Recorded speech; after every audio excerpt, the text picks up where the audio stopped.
Narito ang kaganapan sa abot kamay na pangarap na kung saan ay galit na naman itong si Moira dahil kilalang doktor daw itong si Doc RJ. Hindi dapat na inuutos-utusan, subalit hindi naman sumang-ayon si Zoe sa mga sinabi nitong si Moira.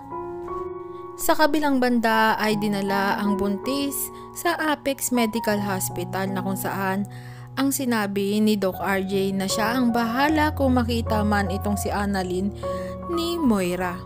Kaya naman nag-aalala ang mga kaibigan nitong si Annalyn dahil yari na naman daw ito kung makita na naman ni Moira.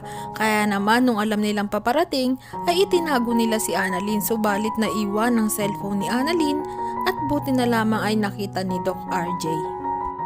Samantalang nakita naman ni Zoe itong daddy niya at nagtatanong kung bakit nasa Apex Medical Hospital ang daddy niya.